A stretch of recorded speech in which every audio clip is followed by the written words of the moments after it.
chants and spells engraven in royal pyramids over against Memphis are later than the time of Ptahhotep and cannot be called books in their present form, although some of them apparently originated before the first dynasty. See, we was writing things down before we could probably even form a sentence.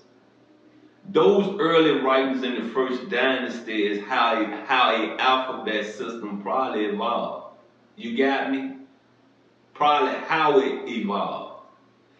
How things got passed along and lost because of translation, because of the knowledge the Mecca of the world possessed. You see how sometimes an A could be an E? E. You got what I'm saying? But you take me cross seas and I say, it might be an E to them. Up may be down to them. You feel me? Left may be right to them. It's not that their back was defiant.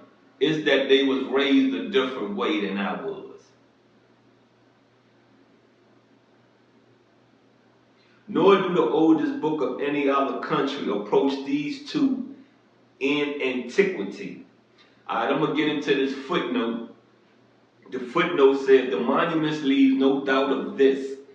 Pen and ink were used in the first dynasty. Pen and ink. Now, what do you think the ink was? The ink was these little birds from these little trees. Because remember, the Creator put the water here.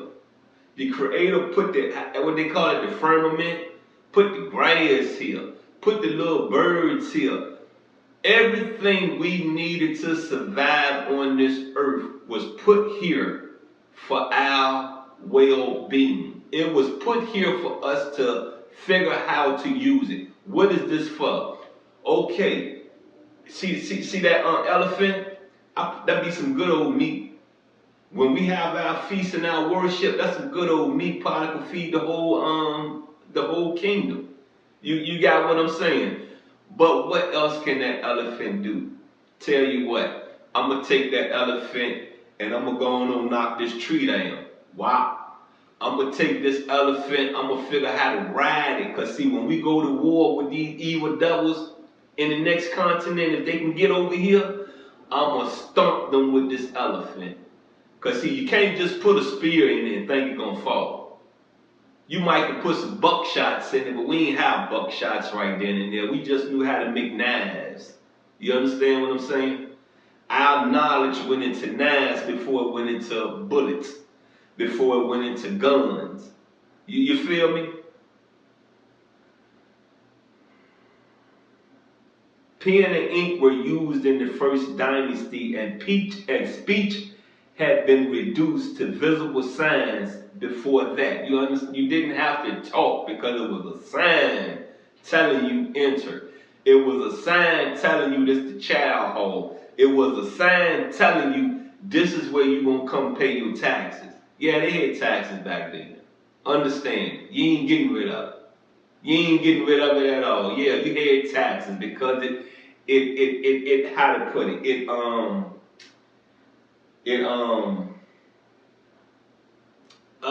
I want to say it the right way because I don't even want to get into modern time definition of taxes. I want to get into it of what it was back then.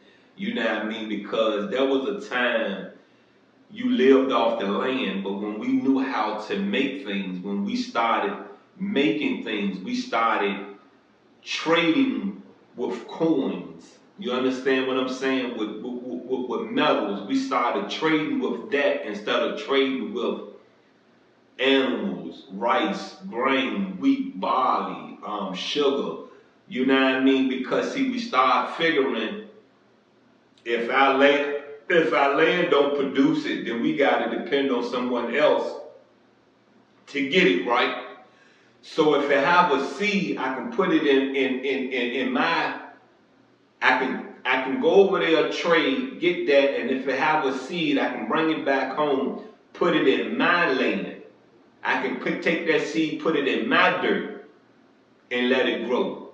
It may not produce as much as it can produce in another land because of the climate, But if I do this right, I might can get 1 or 2, 3 trees out this a year. I might can get 1 or 2 trees out this a year. That might can help us throughout, the growing of this particular fruit, particular vegetable that does not grow in Egypt, in Africa, in Kenya. You understand? So taxes was, taxes was a way of like, man, how to put this? I said, if you don't understand it, research what you think taxes are. Research how you think they did taxes back then. And then again, put a comment on this video and let's build. Because I'm willing to listen. I'm willing to listen to what anybody got to say. All you got to do is talk.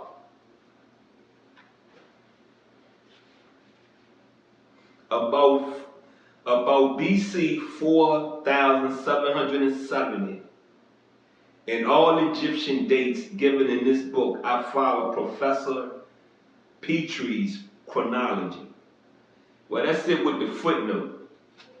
I'm going to get into the last part of the time of Ptahhotep, and it starts off with to draw comparisons between them. Let us in imagination place ourselves at the period at which Ptahhotep lived.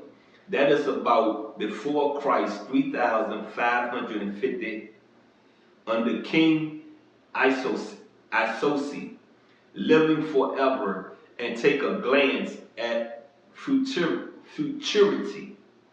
The Babylonians are doubtless exercising their literary talents, but they will leave nothing worthy a name of book to the far posterity of 54 centuries hence. 13 centuries shall pass before Hammurabi, king of Babylon, drafts the code of laws that will be found at that time. Only after 2,000 years shall Moses write on the origin of things, and the Vedas be arranged in their present form.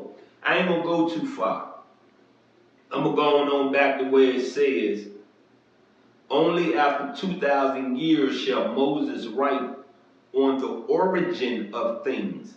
Now, if Moses really was true about this, if Moses really did this right, then what I said became a fact.